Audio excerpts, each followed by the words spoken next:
All right, we're going to talk a little bit about hitting, okay? Understand a couple things before we get into the technique about hitting. Number one, baseball and hitting is the one thing that we do, we fail a lot. Hitting can ruin your self-esteem. Hitting can embarrass you. Hitting can upset you. It can make you angry. It can get your parents to where your parents are freaking out on you and your coaches are freaking out on you and they're putting all this pressure on you. It's the one thing you're doing. You're in baseball and you're on display. You're in the batter's box and everybody's watching you. So your nerves and your anxiety are at an all-time high. You have to learn mentally to be able to, number one, accept failure and relax and remove anxiety when you get into the batter's box, even though you're on full display. You have to be in a comfort zone. You have to be confident and you have to have some swag knowing whatever I do, I'm going to do it to the best of my ability and whatever happens, happens. You have to be able to allow yourself to accept failure, which is totally against everything that anyone's ever taught you about life. Okay? So that's the first thing, is our mental approach has to be one of control and relax and just kind of chilling, just kind of getting ourselves into a nice, comfortable state. Okay? Got to be there. When you're on deck, you should be sitting on the on-deck circle. You should be looking at the pitcher, kind of getting in your stance, getting your transfer, and getting your timing. Don't stand on deck and just sit there and talk to your buddy or swing like this or do. Get on deck and have a purpose. Watch the pitcher and be like, all right, bang. Every hitter should be doing that before the game when they watch the pitcher when he takes the mound or her, or when they're in the bullpen. Try and find the pitcher and get your timing. Because timing is the one thing. We take batting practice off the tee. We take batting practice, we do flips. We do BP from 20 feet. We hit off a machine. But very rarely do we work on our timing, which is the only time we take a swing and it matters. You have to be able to find a way to work on your timing from a real pitcher. That will create the most success. Because timing is a key part of the component that a lot of coaches, including myself, and a lot of players kind of miss that concept. We miss that totally. Okay? But when it comes to mechanics, some of the things that you absolutely positively should do is, number one, we want to get ourselves into what we call a hitting pyramid. Okay? Pyramid is your stance and your base, where your feet, toes maybe a little in, but make sure that they're straight. They can't point out like Donald Duck. Okay? Your knees have to be inside your toes. Your knees have to stay over the balls of your feet. And when you get into your stance, your hips should go back a little bit, so that way your thighs and your rear end are a little bit past your heels. So that way you're in a good attack angle, okay, with your lower base. Everybody got that? Okay, so we're here, we're nice and comfortable. When we come about the hands, talk about the hands, put them in a spot. You know, a lot of people have talked about being on a telephone pole, talking on the phone. Just get comfortable, but they have to have some separation outside your shoulder. They can't be in here so you hit like you're Barney the alligator or you're hitting in a straitjacket. They got to be out here a little bit nice and relaxed.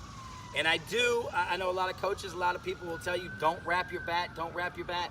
But you have to have an attack angle to where that knob and that bat head are here like so. You look at every major league player, once their foot hits the ground, they're here.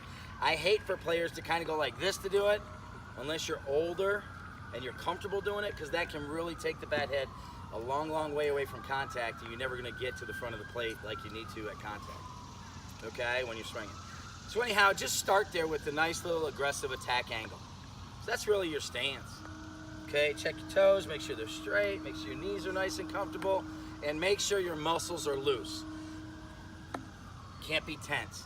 Can't be all jacked. You got to be loose and comfortable, okay? Have some swag. When you get in the batter's box, you should know one thing for sure, that the pitcher is scared of you by your body language and your swag. When you get there, make sure that pitcher knows, oh wow. Make him second guess whether he's better than you or not. Okay? Once you get in that nice comfortable stance, we're going to be here. We're just going to take a nice little load. We call it weight transfer, negative movement. Just like you do in hockey, you bring your stick back. In basketball, you bend and you go backwards. In volleyball, you go here. Everything has to have a negative transfer in order to get some power. So we're here, we're just going to negative transfer. But when we do it, it's got to be slow. It can't be too far. It can't be wild and out of control so our head moves. we have to do it so our eyes stay really, really still. Okay? I always tell people, pretend like you're in a waste pool of water. You don't want to make any ripples. Don't make any ripples in the water. Okay? So we're here. Nice quiet load. And then I'm going to use my front foot for timing. This is my stride. Some kids use it for momentum, trying to create power. We call that a lunge. We call that a step. We call that out of control. We call that getting off balance and outside of a pyramid. What we want to do is we want to load and then use this front foot for a nice little stride. Okay, nice little stride. So that way it helps us with our timing. Because as soon as this foot hits the ground, stance, load, stride. As soon as that foot hits the ground, what are we going to do? Swing. Explode with the back half of our body. And the first movement that we want to have happen, stance, load, stride, boom. We want this back half, the lower half, to uncoil, unleash, bang, and cover ground forward. We can't go backwards with our swing. We want to drive that hip forward through the ball.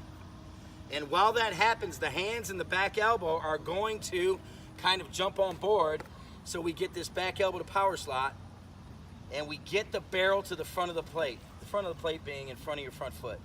Bang. So now we can get it, and it can be like an airplane taking off of a runway where we're going to go up, boom, through the ball and get to our point, which is high extension. A lot of times kids will swing and they're way down here.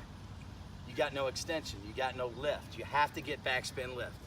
Stance, load, stride, trigger, contact, extension, get through it.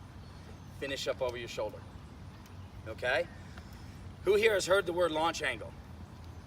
Everybody's talking about launch angle if you're advanced. Don't get sucked into that. I'm not a launch angle believer, because if you try and do that, your hands drop, shoulders drop, and all of a sudden the high strike in the strike zone becomes your out pitch. Here, stance, load, stride, drive.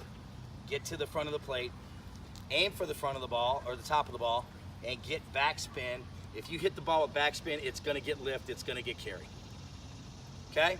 You should be able to take a swing, stance, load, stride, boom, swing, and hold your balance. Get the heel high to the sky, keep your front side closed off so you're not flying off the ball, and keep your eyes on it. Make sure your vision's on point. If you don't watch the ball, you're going to fail.